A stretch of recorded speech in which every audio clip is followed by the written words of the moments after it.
السلام عليكم ورحمة الله وبركاته. وعليكم السلام ورحمة الله وبركاته. الحمد لله الذي هدانا إلى صراط مستقيم، والصلاة والسلام على أشرف الأنبياء محمد وآله وأصحابه أجمعين. فأعوذ بالله من الشيطان الرجيم. بسم الله الرحمن الرحيم. فأما بلغه السعي قال يا بني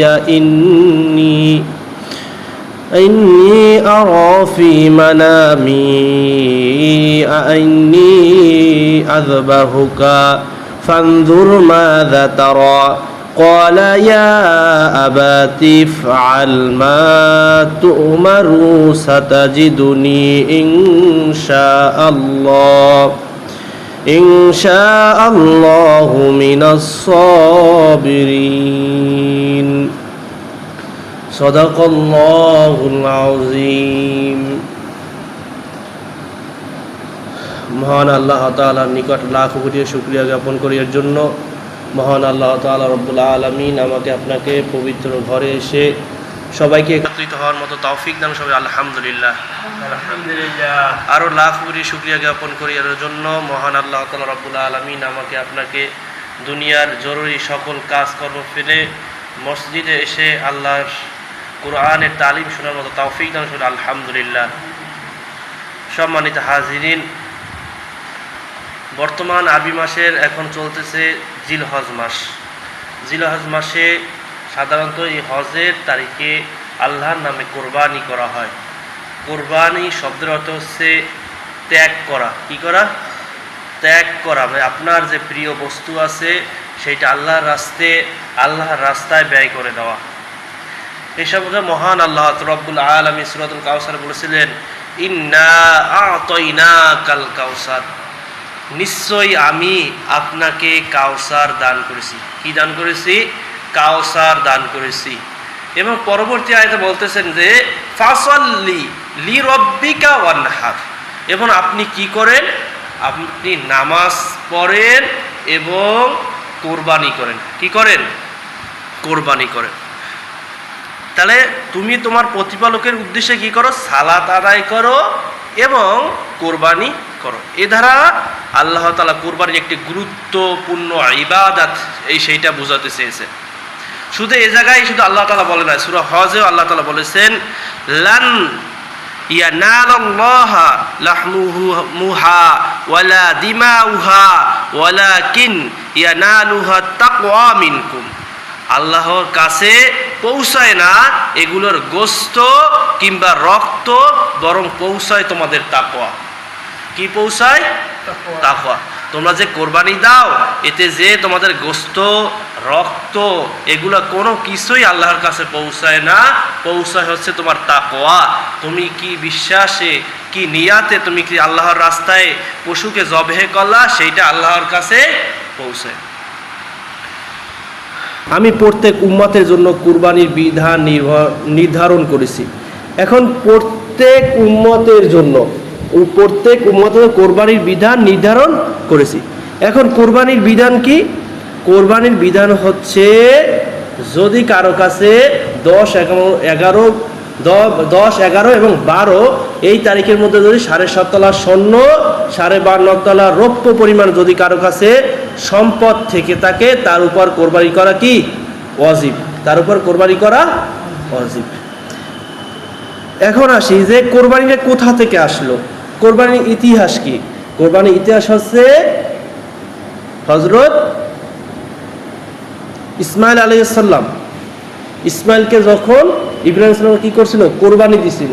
কোরবানি কি? সে স্বপ্নে দেখতে পাইল যে তোমার যে প্রিয় বস্তুটা আছে সেইটা তুমি কি করো? আল্লাহর নামে জবেহ করো।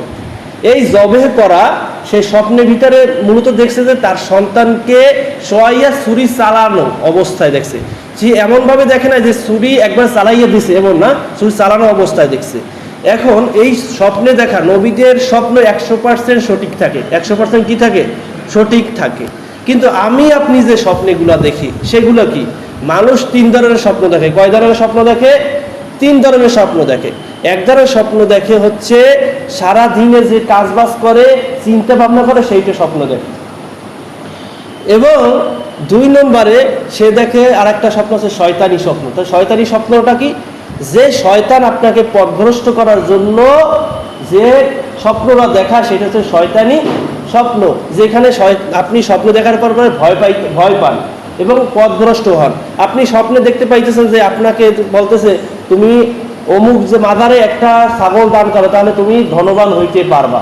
এটা হচ্ছে শয়তানের পক্ষ থেকে, এটা সঠিক সত্য না। আরেকটা হচ্ছে রহমানিয়া স্বপ্ন, যেটা আপনাকে আপনার ভালোর জন্য স্বপ্ন দেখায়, যেটা আপনার ভালো, যেটা আপনার উপকার আসবে এরকম স্বপ্ন। তা তিন ধরনের মানুষ স্বপ্ন দেখে, কিন্তু নবীরা যে স্বপ্নটা দেখে সেটা সব সময় 100% সঠিক হয়ে থাকে। তা যখন ইসমাইল আলাইহিস সালামকে দেখলো যে তাকে কি করতে বলছে, তার যে প্রিয় বস্তুকে জবাই করতে বলা হয়েছে, তখন সে কি করলো, তার যে প্রিয় বস্তু সে চিন্তা করলো এইটা তো কখনো সম্ভব না। আমরা মানুষ হলে যদি আমার সন্তান জবাই করতে পারে, আমরা করতে পারতাম না। সে প্রথমে কি করলো, প্রায় অনেক উট একাত্রিত করে জবাই করে দিল। পরবর্তীতে আবার স্বপ্ন দেখে যে তোমার প্রিয় বস্তুকে কি করো, আল্লাহর রাস্তায় কোরবানি। সে কি করলো, জবাই করে দিল, কোনো কাজ হলো না। পরে আবার না প্রিয় বস্তু, তাই এখন সে চিন্তা ভাবনা করতেছিল নবী যে আমার প্রিয় বস্তু কি? আমার প্রিয় বস্তু হচ্ছে আমার ছেলে ইসমাইল আলাইহিস সালাম। তখন তার দেবীর কাছে যাই বলল যে আল্লাহর রাস্তায় আমার সন্তানকে জবাই করতে হবে। তখন সেই সন্তানকে নিয়ে আসার পথে, এই আনতে যাওয়ার পথে 3 জায়গায় বাধাগ্রস্ত হয়েছে। কয় জায়গায়? 3 জায়গায়। এই 3 জায়গায় যে আমরা যখন হাজিরা হজ করতে যাই, 3 জায়গায় কি করে? পাথর নিক্ষেপ করে। তাহলে পাথর নিক্ষেপ করে কোথা থেকে আসছে? যখন নবী তার ছেলেকে আল্লাহর রাস্তায় কোরবানি করার জন্য নিয়ে আসতে গেছে, তখন তাকে কি করছে, ওইখানে শয়তানকে অনেক কথা বললে বাধাগ্রস্ত করছে, সেখানে কি করছে, পাথর নিক্ষেপ করছে। তখন এখন এই যে বাবা ছেলেকে আল্লাহর রাস্তায় কোরবানি করবে, তার ছেলের কাছ থেকে একটু অনুমতি নেওয়া দরকার না? এর জন্য বাবা ছেলেকে বলতেছে ফালাম্মা ইয়া বালাগা মাহুস সাইয়া ক্বালা ইয়া বুনাইয়া ইন্নী আরা ফিল মানামি আন্নী, যে অতঃপর সে ইসমাইল যখন তার পিতার সঙ্গে চলাফেরার বয়সে পৌঁছালো, মানে যখন সে হাঁটতে শিখলো, মানে একটা প্রাপ্ত বয়স্ক বুঝায় এখানে। যখন তার বয়স ছিল 14 বছর, অনেক ওলামায়ে কেরাম মতামত করছে তার বয়স যখন 14 বছর, ইব্রাহিম বললেন হে আমার প্রিয় পুত্র, আমি স্বপ্নে দেখেছি যে আমি তোমাকে জবাই করছি।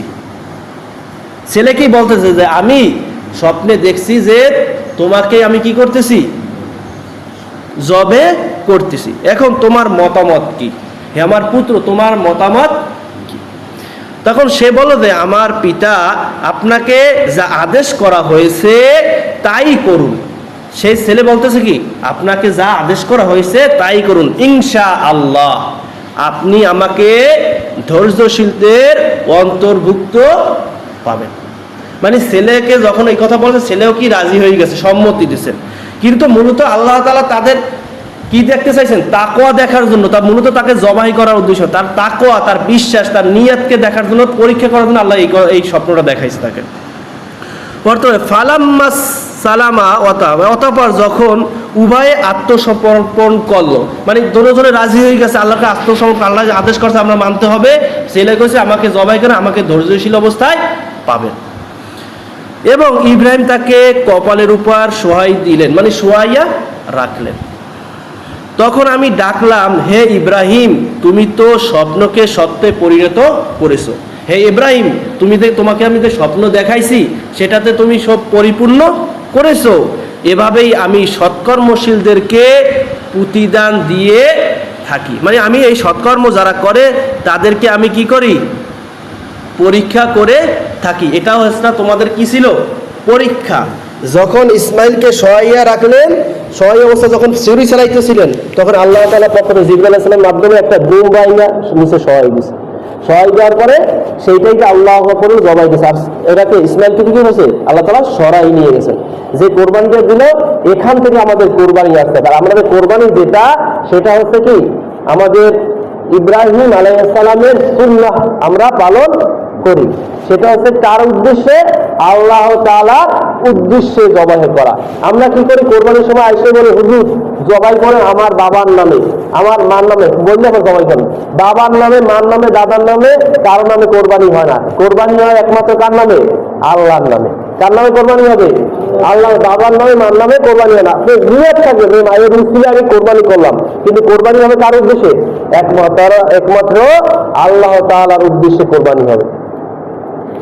এই সম্পর্কে নবী করিম সাল্লাল্লাহু আলাইহি ওয়াসাল্লাম বলেছেন, قام رسول الله صلى الله عليه وسلم بالمدينة أشراها سنين يضحى, অর্থাৎ রাসূল আকরাম সাল্লাল্লাহু আলাইহি ওয়াসাল্লাম মদিনায় 10 বছর অবস্থান করেছেন। কয় বছর? 10 বছর অবস্থান করেছিলেন। এই 10 বছরই নবী করিম সাল্লাল্লাহু আলাইহি ওয়াসাল্লাম কুরবানি করেছেন। কি করেছেন? 10 বছরই কি করতেন? আল্লাহর নামে কুরবানি করেছেন। তাহলে এর ভিতরে কুরবানির ফজিলত কি? কোরবানির ফজিলত হচ্ছে কোরবানি করার চেয়ে, মানে কোরবানির দিন কোরবানি করার চেয়ে উত্তম আর কিছুই নাই। কোরবানির দিনে কোরবানি করার চেয়ে এর থেকে উত্তম আর কিছুই নাই। এটাই হচ্ছে কোরবানির ফজিলত। قال رسول الله صلى الله عليه وسلم ما عملك آدمي من عمل يوما نحر أحب إلي من يريد دمي إنك لا تا يوم القيامة। রাসূল আকরাম সাল্লাল্লাহু আলাইহি ওয়াসাল্লাম বলেন, কুরবানির দিন আদম সন্তান যে কোরবানি করে, কোরবানির দিন এর চেয়ে ফজিলতপূর্ণ আমল আর আল্লাহর কাছে নাই। মানে ওই দিনটায় আল্লাহর কাছে এর থেকে কি ফজিলতপূর্ণ আমল আর, মানে ফজিলতপূর্ণ আর কিছুই নাই। কোরবানির দিনে কোরবানি করাটাই হচ্ছে উত্তম ফজিলতপূর্ণ দিন। এখন কোরবানি করবেন এমন পশু কি হবে? এই পশুকে এই পশুর শিং থাকবে, শিং থাকতে হবে, ভাগা থাকা যাবে না, মানে এটা পরিপূর্ণ একটা শিং থাকতে হবে। এবং এই পশুর পশম থাকবে, এবং এই পশুর কি থাকবে? খুর থাকবে। অনেক সময় রোগ আক্রান্ত থাকে। তাহলে এই যে গুলো আছে, শেষের দিকে রাসূল আকরাম সাল্লাল্লাহু আলাইহি ওয়াসাল্লাম বলেছেন, ওয়া ইন্না হালা তাকদি ইয়াউমাল কিয়ামা বিকুরুনিহা ওয়া আসমিহা আও আযালিফি। মানে রাসূল সাল্লাল্লাহু আলাইহি ওয়াসাল্লাম বলেন, কুরবানির জানোয়ার তার শিং, তার পশম এবং তার খুর নিয়ে কিয়ামতের ময়দানে উপস্থিত হবে। যে ব্যক্তি কোরবানি দিবে, তার যে পশুটা কোরবানি দিল, তার যে শিং থাকবে, তার যে কি থাকবে? পশম থাকবে, তার যে খুর থাকবে, এগুলো নিয়ে সে কিয়ামতের দিন উপস্থিত হবে। এবং ওই বান্দার পক্ষে সে সাক্ষ্য দিবে যে, হে আল্লাহ, এই বান্দা তোমার নামের উসিলায় আমাকে উৎসর্গ করেছিল তোমাকে খুশি করার উদ্দেশ্যে। আল্লাহ তাআলা তুমি তাকে মাফ করে দাও। وإن الدماء قوم بنقاء قبل يوم الرد, মানে কুরবানির পশু জবাই করবেন যেটা তার রক্ত জমিনে পড়ার আগে আল্লাহর কাছে মর্যাদা, মানে মর্যাদার একটি স্থান দখল করে নেয়। মানে যখন কোরবানি করা হয় তার এক ফোঁটা রক্ত জমিনে পড়ার আগেই আল্লাহর কাছে কি একটা মর্যাদাপূর্ণ স্থান দখল করে নেয়। এই কোরবানির যে পশুটা জবাই করা হয় তার পশম এর বিনিময় একটি নেকি দান করা হয়। সুবহানাল্লাহ। যে ব্যক্তি কোরবানি দান করে, কোরবানি করে, তার যে পশুর গায়ে যে কয়টা পশম থাকে তার বিনিময়ে তাকে কি করা হয়? এক একটা নেকি দান করা হয়। সেটা যদি হাজার হাজার কোটি কোটি যদি থাকে পশম থাকে একটা প্রাণীর গায়ে, ততটা নেকি সে পাবে। قال إنها لنا يا رسول الله قال بكل شعارات حسنة قالوا فصوفوا يا رسول الله قال بكل شعار من صفوه حسنة। সাহাবায়ে কিরাম রাসূল সাল্লাল্লাহু আলাইহি ওয়াসাল্লামকে প্রশ্ন করলেন, আমরা যে কুরবানি করি এতে কি ফজিলত আছে? প্রতিটি পশমের জন্য যদি এক নেকি হয়, আল্লাহর নবী আপনার কাছে আমাদের জানতে চাই যে যেই পশুর গায়ে পশম বেশি থাকে, যেমন দুম্বা, তারপরে ওপরে অন্য যে গুলো আছে পশম কি করে ছাগল, তারপরে অন্যান্য যেগুলো আছে ভেড়া, এগুলো যেগুলো ভেড়ার গায়ে যে পশম বেশি থাকে, তো এই যে প্রাণীগুলো আছে এইগুলো যদি আমরা আল্লাহর নামে উৎসর্গ করি তাহলে এর যে গায়ে অনেক পশম, এই পরিমাণ আমরা সব পাবো না? পাবো না? এটা নবী করিম প্রশ্ন করছে। নবী করিম অবশ্যই তোমরা যে প্রাণী আল্লাহর নামে উৎসর্গ করবা তার গায়ে যে কয়টা পশম থাকবে তার প্রতিদান হিসাবে এক একটা নেকি তোমাদের আমল নামায় দান করা হবে। নবী করিম সাল্লাল্লাহু আলাইহি ওয়াসাল্লাম ফাতেমাকে জিজ্ঞাসা করলেন, হে ফাতেমা, তুমি কি জানো কুরবানির ফজিলত কি? কে জিজ্ঞাসা করছে?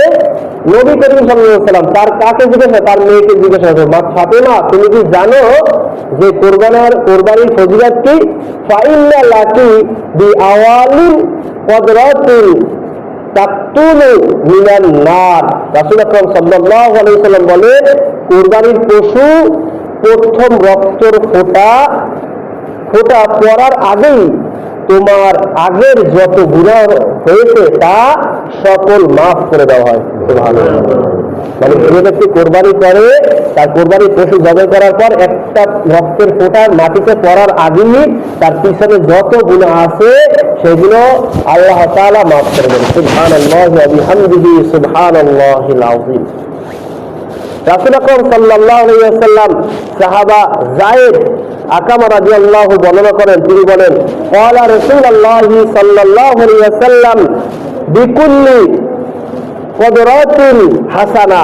নবী সাল্লাল্লাহু আলাইহি ওয়াসাল্লাম আগে তো জানছেন যে প্রত্যেকটা পশমের বিনিময়ে সওয়াব, এবার নবী করিম সাল্লাল্লাহু আলাইহি ওয়াসাল্লাম প্রত্যেকটা রক্তের ফোঁটা একটি সওয়াব দান করবেন।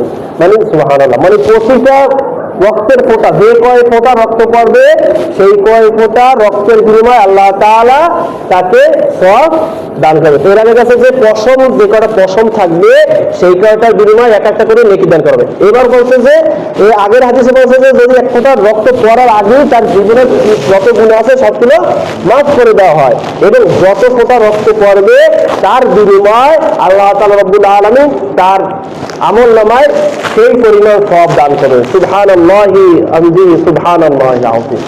এখন আপনি কুরবানি করবেন, তাই কুরবানির আগে আপনার চারটা প্রস্তুতি নিতে হবে। কয়টা প্রস্তুতি? চারটা। এক নম্বরে আপনার করতে হবে নিয়াত করা, মানে এক নম্বর হাদিসের প্রথম হাদিস রয়েছে ইন্নামাল আমালু বিন্নিয়াত, মানে আপনার নিয়াতকে পরিশুদ্ধ করা। আপনি যে আল্লাহর নামে পশুকে কোরবানি করবে আপনার নিয়াত শুদ্ধ করতে হইবে। নিয়াত কি? খাঁটি নিয়াত করতে হবে, আমি আল্লাহর রাস্তায় কোরবানি করতেছি, উৎসর্গ করছি। অনেকে আবার গোস্ত খাওয়ার উদ্দেশ্যেও কোরবানি দেয়, যে একবার জবাই গেলে এরপরে গোস্ত যা থাকবে ফ্রিজে ভরে রাখবো, তারপরে গোস্ত আনতে খাইতে থাকবো। এই নিয়ে আপনার কোরবানি করে আল্লাহ তাআলা তো আর গোস্ত নিয়ে যাইতেছে না।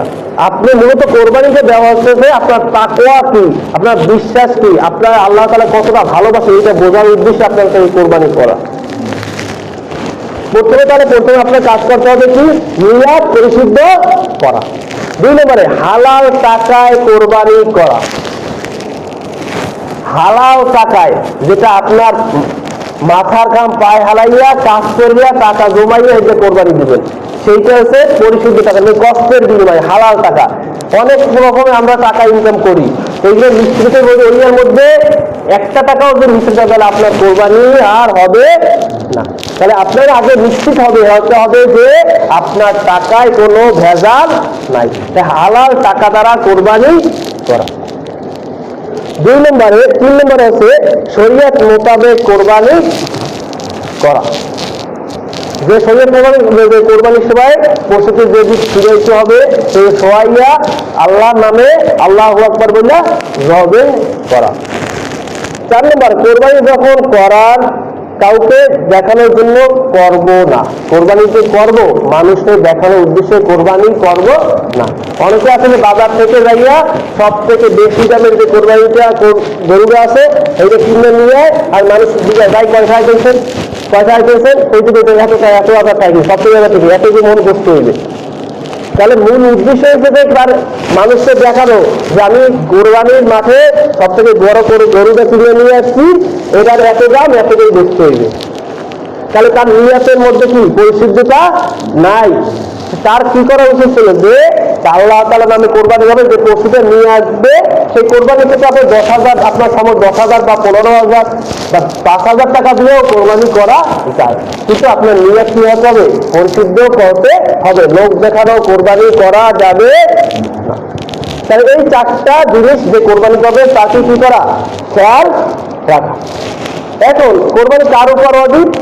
সমর্থ হওয়ার পরও যে কোরবানি না করে, মুসনাদে আহমদে একটি বর্ণনা আছে যে রাসূল আকরাম সাল্লাল্লাহু আলাইহি ওয়াসাল্লাম বললেন, মান ওয়াজাদা সাআ, কারো যদি সমর্থ থাকে, থাকার পরেও ওয়ালাম ইউহি, সে কোরবানি না দেয়।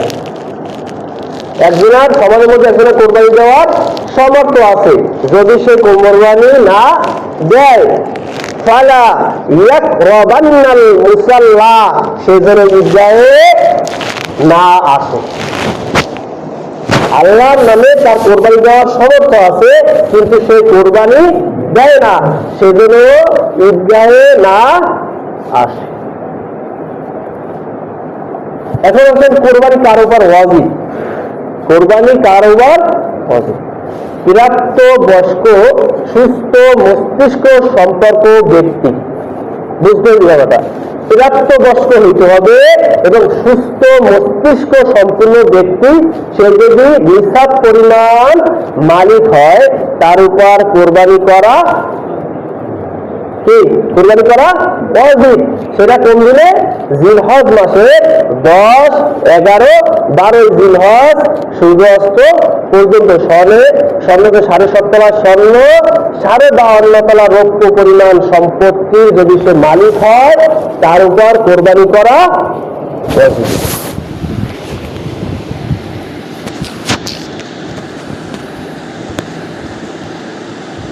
আচ্ছা, এখন বর্তমান 2026 সালের আপনার বাজার অনুযায়ী আপনার কত টাকা হলে কোরবানি করা ওয়াজিব?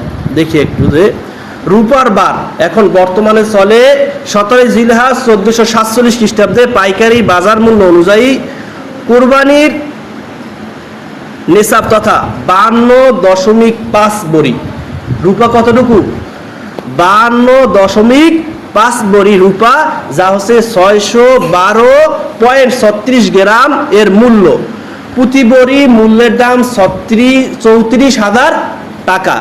এই হিসাবে 52.5 বড়ি স্বর্ণের মূল্য 1,78,500 টাকার। যদি 10, 11, 12 তারিখে যদি আপনি এই সম্পত্তির মালিক হন, আপনার উপর কোরবানি করা ওয়াজিব। সেটা আপনার যেভাবেই হোক, যদি আপনার ব্যবসার মালামাল স্বর্ণ গয়না মিলেও যদি হয়, তাহলে আপনার উপর এই কোরবানি করা ওয়াজিব। আর হচ্ছে স্বর্ণ কতটুকু? স্বর্ণ হচ্ছে 87.48 গ্রাম। 87.48 গ্রাম যদি থাকে, তা যে কোনো রূপেই হোক, যেমন স্বর্ণের বার, অলংকার, কয়েন, স্বর্ণের অন্যান্য সামগ্রী ইত্যাদি, তাহলেও তার উপর কোরবানি করা ওয়াজিব। যদি কারো মালিকানা 52.5 তোলা 52 বড়ি বা তার বেশি রূপা 612.36 গ্রাম থাকে, তা যে কোনো রূপেই হোক, যেমন রূপার বার, অলংকার, কয়েন, রূপার অন্য সামগ্রী ইত্যাদি, তাহলে তার উপর কোরবানি করা ওয়াজিব। আর যদি কারো কাছে পুরো 7.5 বড়ি স্বর্ণ বা পুরো 52.5 রূপা না থাকে, বরং তার মালিকানায় কিছু স্বর্ণ, কিছু রূপা, নগদ অর্থ, ব্যবসার মালামালের কিছু থাকে, মানে সব মিলেও যদিও থাকে এবং এগুলো মোট মূল্য 52.5 বড়ি রূপার মূল্যের সমপরিমাণ হয়, তাহলেও তার উপর কোরবানি করা ওয়াজিব। তাহলে আজকে থেকে বাড়ি থেকে সবার স্ত্রী এবার ছেলে মেয়ে স্বর্ণ গয়না আছে, এখন নিজেরটা মিলে হিসাব করে দেখতে হবে আমার উপর কোরবানি করা ওয়াজিব কিনা। তার টাকার পরিমাণ কত বলছি? 1,78,500 টাকা। যদি কেউ কারো কাছে 10 এবং 11, 12 তারিখের ভিতরে যদি কারো কাছে জমা থাকে, তার উপর কোরবানি করা ওয়াজিব। মহান আল্লাহ তাআলা রব্বুল আলামিন আমাকে আপনাকে এর উপর আমল করার মতো তৌফিক দান করুন। মা তৌফিক ইল্লা বিল্লাহ। আসসালামু